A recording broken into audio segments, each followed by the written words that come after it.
By the way, talk about LCS though, a player I really want to get your take on, because I actually find this is one of the most, like, I think Bwipo is a player from following in Europe and now in LCS. He has the craziest spectrum of opinions about him, because some people do genuinely think he sucks. They'll have this whole career. Some people just think he feeds, he's an idiot. Some people think he's mega. Like, where are you at on this player? Because I think he's a really complicated player. That's why I find it very interesting to watch, actually. It's really hard for me to categorize him. I think he's extremely good, but it's like, I don't know what I would like give him a play style, because I do like in my head keep like a play style of like how this person plays, but like Bwipo I just can't really get a read on, because he'll play a variety of champs to like a very high degree, and then he's willing to play a bunch of styles. So it's like whenever I play against him, it's like I don't really know what I'm expecting, but he's just good at everything. So it's hard to get a full, like an accurate read on him, but I just think he's very talented.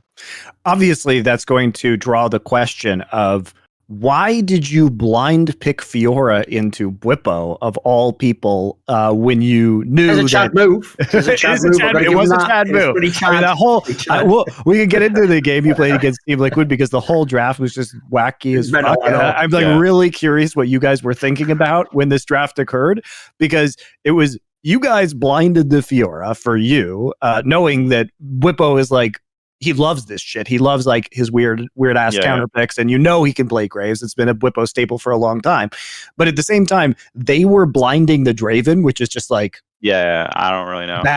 Bad also. So when you picked the Fiora, what were you expecting Bwipo to play? Oh, I knew he was gonna play Graves. Like we played this exact matchup in Champs Queue, so like I had a pretty good idea of like he's probably gonna favor the Graves.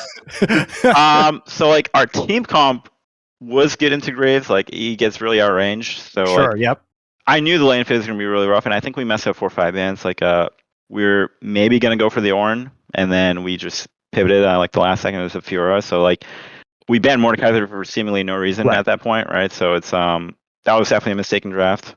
And then because Fiora is considered a Mordekaiser counter. That was the other. There's no way he's gonna play more into Fiora, right? Like that's why I was confused about the Mordekaiser, but I was like, excuse me. It was definitely a mix up. And then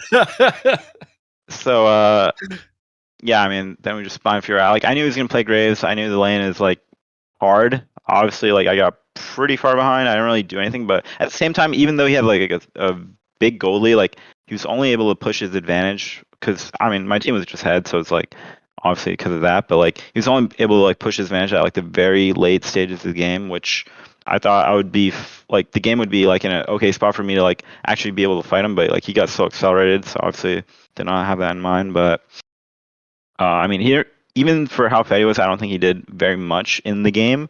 I think like if you just like what I think would have been actually good is like if he just push bot, just roam mid, ulted just for the damage chunk and then come back bot.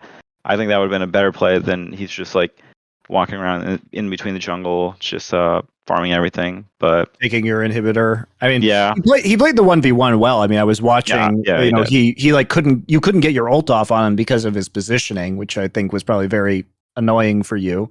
And he did all he could. I think the fact is that you guys like completely shit on them in draft, and they really had extremely limited win conditions.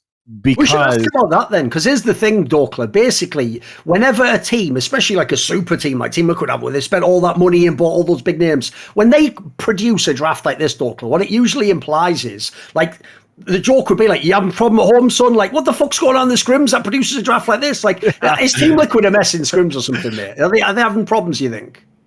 Well, we didn't scrim like this past couple of weeks since we were going to play against them, but I mean, I don't know what's happening. I thought like they would be a lot stronger than they are. I think when we first played them in the first round robin, like we were playing from the office because contracts had COVID. So I feel like really if we were playing on stage, I think the energy would have been completely different for us. And it would have been much closer than what we played, like how we played, because I don't think they necessarily played a lot better than us. And I'm glad we were able to beat them this time around and show that.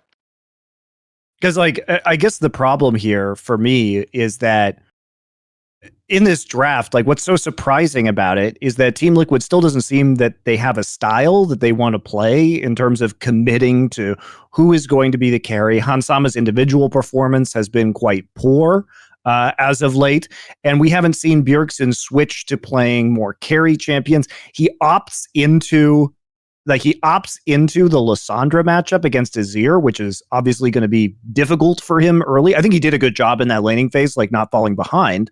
But they also are first picking Draven, which is usually considered a counter pick to a lot of the scaling hyper carries, which then gives Luger the opportunity to play MF into it. So it seems like they were giving away a lot of really favorable scenarios to you guys in the draft phase.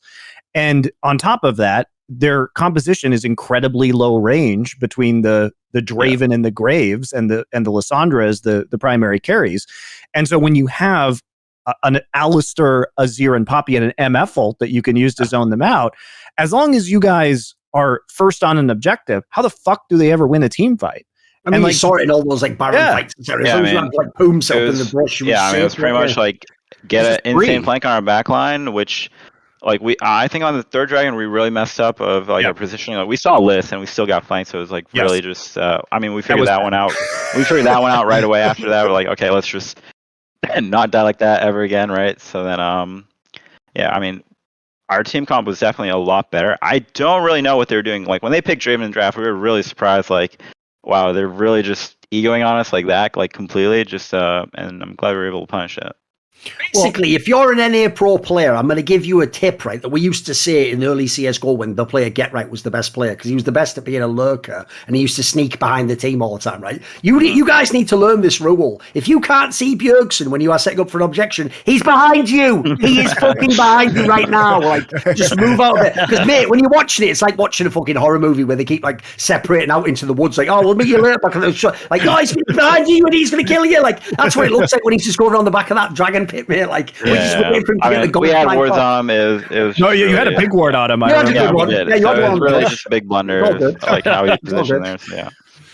I mean, in spite of the fact, like, they had a lot of advantages. Like, they probably shouldn't have had the advantage in bot lane that they had early on either with the Draven.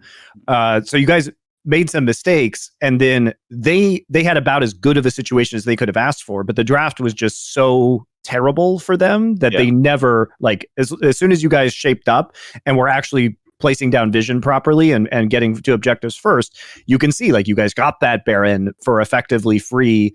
I mean, you traded your inhibitor for it, but who really cares at the end of the day, because you killed them all and then just won the game.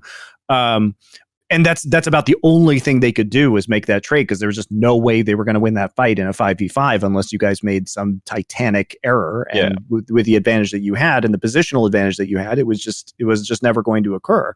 And that's why I just wonder about this TL roster, because I mean, the only thing I can conclude, Dhokla, about why they would be first picking Draven is that it's the only way that they can win in scrims. Like, they must believe that every other way they can play the game is less effective than that. And that's what's disturbing to me, is that they apparently don't have the confidence in Bjergsen to carry these games. So they are going to pick Lissandra and Zilean, and they are going to blind pick Draven. And they do want to have Bwipo play his weird off-meta counter picks. That must be successful, or the most successful aspect of scrims, which means the team is probably not going very well overall. Yeah, I mean, it's definitely hard to, because I think for them it's like managing expectations. So like when they came in this year, like they didn't make the finals, right? They got third place, and then I think the expectations were so high that it might be getting to. I'm just speculating, but I think for me, outside looking in, I think that's maybe a play of like what's happening, and then now they're just trying to like Band-Aid fix, like, let's just get these wins right now, play we're winning on the most. But yeah, I don't think what their play style is good, because I feel like even in game they didn't really have like a clear game plan of like. No. They didn't look like a top team. Like when we play against EG, it's like, okay, like when we're behind, like I can't even like walk up to my tower or anything. Like I think I did like 7 times in that game. Like I just couldn't really, there was no options for me at all. It's like once I'm behind, I just don't have an avenue to come back in. So it's like when I'm playing against EG, it's like, okay, well, I'm behind and the game's fucking hard now. But against TM Liquid, even though my lane was going like not good, I was down like 2 plays, he got first tower. It was like, I don't feel that same type of pressure that I would playing against like EG or something. So it's like just completely different feel compared to like what the team should be on paper compared to like how they're actually playing. Well, plus by the way, Monte, I even think that's like an example of a scrim trap pick. Because, like, if you're drafting Draven and you've been playing it in scrims, you're just going to go balls deep and get 1 million kills in the first 10 minutes, aren't you? You're going to go for every kill. You're going to give every kill to the Draven. Like, the problem with that is, like, you're thinking about the best scrim you had on it, right? You're never going to get a game like that in LCS. Like, when the fuck do you ever see a game in pro play where the Draven just gets like 15 kills? That very rarely happens now, mate. Very rarely. Also, in that scenario, Hansama did get trolled because Santorin took the free kill. The beginning of the game, at the beginning of the game, like there was definitely a possibility of the Draven like snowballing crazily out of control, and they Team Liquid sabotaged that for themselves. Like there was absolutely no reason for Santorin to take that kill. What's great is in solo queue, you would just assume that jungler was trolling, but that's actually his teammate for real. Like, I love it. I fucking love it. But yeah, we've talked about this before, but for the expense of this Team Liquid roster, it is really unacceptable. Like if this team doesn't make Worlds, it is a financial disaster for Team Liquid and is easily the biggest underperformance in the entire history of the LCS relative to expectations. Yeah, I think definitely, like they want to come in, win the league, like uncontested, and just dominate or like get as far as they can at Worlds, right? So I think they're definitely falling short of that. I mean, I think it's crazy because they at least looked like they had time to fix some of the issues. Because I was willing to forgive them for the spring split because Core JJ wasn't here. They were having to play with substitutes. They had to hit the ground running in the middle of the split, and they still made third place in a shaky fashion. In theory, Bjergsen had been out for a year and all that jazz. Yeah, there was a bunch of that you could shade in a bit. Yeah. You know, they had the opportunity to go to Korea to boot camp. They looked better when they came back, and then it just seems like they regressed right back into their old patterns because it's almost as though they have an embarrassment of riches. Like they have too much versatility, and they cannot decide how exactly they want to allocate resources and how they want to play the game. So they end up just doing kind of zany things that are not effective when it comes to creating real team compositions. It's almost like every player just has their own idea of how they want to play the game, and it doesn't work together as a cohesive whole. Yeah, I think I would just assume like the coaching staff really just needs to like align the players on like how they're going to play. Like, I think coaching staff probably needs to have like the strongest opinions in the team full of like stars somehow. I think it's fucking hard. It's definitely a tough job. It's a with that many job. Veterans. With that many veterans, it may be in fact impossible to tell them what to do. That's the issue with getting all these teams that have so many highly experienced and decorated championship level players on them is that they've spent their whole career winning without listening to anybody. So why would they start listening to you now? All we need to do is basically Dhokla just needs to privately send me whatever he needs to say publicly, and I'll spice it up and make it good. Because basically that was fiery. It was like Dhokla calls out Team Liquid coaching staff, talk to your players. You are wasting millions of dollars right now. I think Bwipo was really flexible in his opinions, so like he'll play whatever he needs to do to like win. So I think like they just need to align under a goal. Like I think that was kind of what their boot camp was, but like maybe they just need to like go back to that, like have like a little team talk. Because I think definitely like as their fans though, bending over backwards to find another excuse for why Bjergsen can play fucking like. Yeah, I think he can just play like Timo, mate, and the team. It's fine, he's helping the team out with the mushrooms. Like you're just fucking unbelievable, you fans. You are just unbelievable. I know. It's mentally it. Even though like they're going through some adversity, I think this could be like net overall good for them if they come out in the right way. So I think they're still definitely like a top team on paper, but I think they just need to like fix their shit and just make it work somehow. I don't know exactly how that is, but I think they definitely have the potential to make it work. I had them as my top two teams, but I mean, I don't think they're playing like it right now. Yeah, EG and TL. I had them as my top two. Want to see more cool, funny, interesting clips based on topics from my content? Well, subscribe to this channel then, or, be a pleb and don't.